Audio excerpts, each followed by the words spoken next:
आर्यवा संगठन के सभी सदस्यों को नमस्कार। दोस्तों, आज मैं आपके सामने एक छोटा वीडियो फिर लेके आ रहा हूं। इससे पहले मैंने एक शॉर्ट वीडियो दिया था आपको, उसमें आरएसएस अध्यक्ष गोरखपुर के बारे में कुछ कहानियां आपको बताई थी, लेकिन मैं वो शॉर्ट पूरा नहीं बना पाया। इसलिए नहीं बना पाया कि उसके पीछे में मैंने उनका जो कॉल रिकॉर्डिंग था उसको जोड़ना था। तो दूसरे के ऊपर आरोप लगाना बहुत आसान होता है, लेकिन ग्राउंड में काम करना बहुत मुश्किल होता है।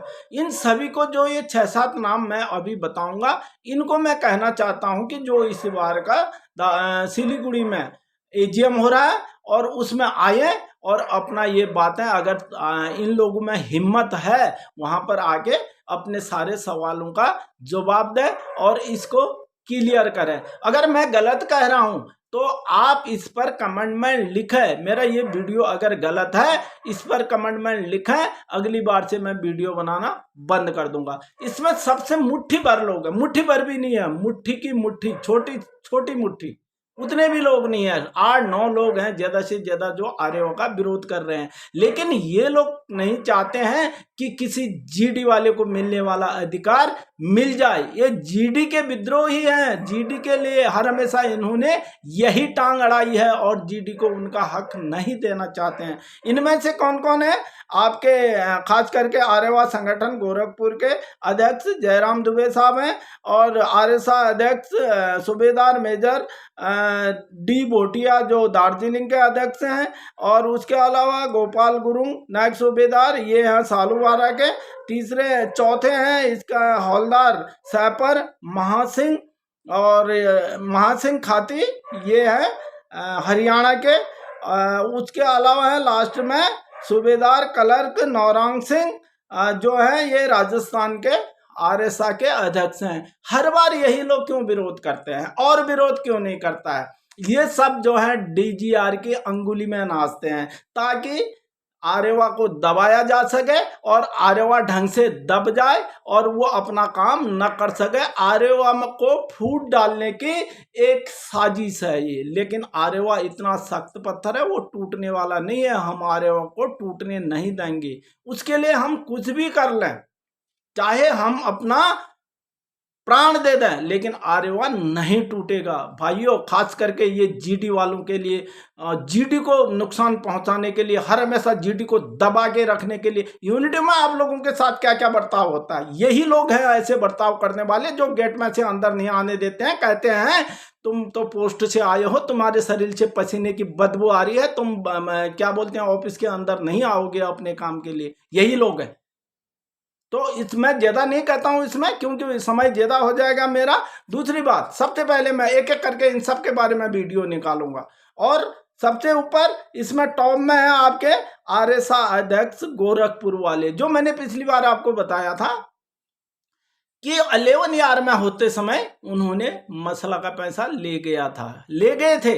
1 महीने का मसला का पैसा पूरा लेकर के घर चले गए थे और घर जाने के बाद 1 साल तक वापस नहीं आए। लास्ट में उन्होंने सबको ये कहा, चिट्ठियां लिखी कि ये पैसा मुझे सीओ साहब ने दे दिया था। क्यों दे दिया था सीओ साहब ने? उन्होंने कहा कि भाई मेरा जो था लड़के का, बच्चे का अपहरण कर लिया था और इसलिए मुझे पैसा बहुत जरूरी था, इसलिए पैसा मैंने मेरे को दिया था। आसाम राइफल के बटालियन में बहुत फंड होते हैं, बहुत फंड। सीओ साहब को मसाले का पैसा चलाने की जरूरत नहीं पड़ती है, बहुत सारे फंड हैं। क्या आपको उन फंडों से पैसा नहीं दे सकता था? उसके बाद 1 साल बाद वो घर से आए। घर से आने के बाद गेट में गए, अपने यूनिट के गेट में, तो गेट वालों ने इन नहीं किया। लास्ट में रो धो के कहाँ से फोन करके ये इन हुए, इनको रिकॉर्ड ऑफिस में डाला गया।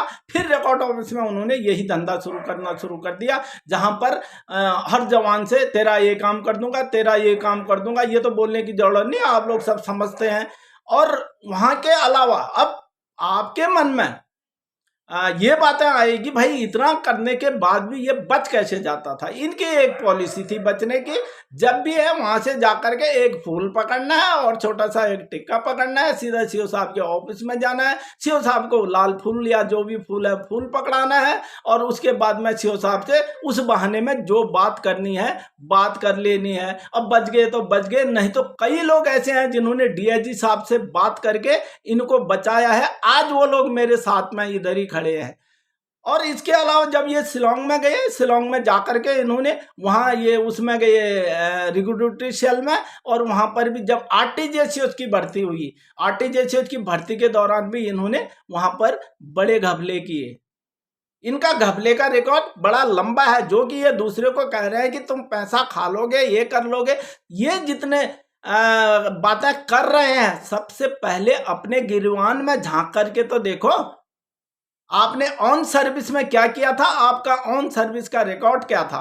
तो ये देखने के बाद सभी लोगों को पता चल जाएगा कि भाई कितने ईमानदार लोग थे। और ये आज भी जब पेंशन निकलने के बाद भी आज डीजीआर के लिए तेल का कटोरा लेके चल रहे हैं, अपने भाइयों के पेट में छुरी भोंकने के लिए और पीठ में छुरी भोंकने के लिए तैयार हैं। तो ऑन सर्विस में इन्होंने क्या नहीं किया होगा। तो ये तो कोई बड़ी बात नहीं है, सब जानते हैं इसमें। तो एक एक करके इनका वीडियो मैं आउट करूंगा, एक एक करके इनका सब वो जो कुंडली है उसको मैं अभी हर जगह से कलेक्ट कर रहा हूं, और जब ये कुंडली पूरी हो जाएगी, पूरे मेरे हाथ में आ जाएगी, मैं उनके ऊपर मैं सभी के ऊपर मैं वीडियो बनाऊंगा। और जो खास करके इन्होंने जो लिखित में दिया उनके ऊपर तो एफआईआर करूंगा 30 तारीख तक का इनका डिटेल है। उसके बाद मैं पक्का ये एफआईआर लॉन्च करूंगा उनके ऊपर। अगर मैं गलत कर रहा हूं, अरे वाह वाले गलत कर रहे हैं, तो भाइयों आप कमेंट में लिखो कि यहाँ पर आप गलत कर रहे हैं, अगली बार से मैं वीडियो बनाना बंद कर दूंगा। अन्यथा हर एक के ऊपर मैं वीडियो निकालना शुरू करूंगा। ये मेरा मौलिक अधिकार है, मेरा आवाज उठाने का, मेरे जीडी के जवान के लिए आवाज उठाने का तरीका है, मुझे कोई नहीं रोक सकता है। बाकी ना कहकर धन्यवाद।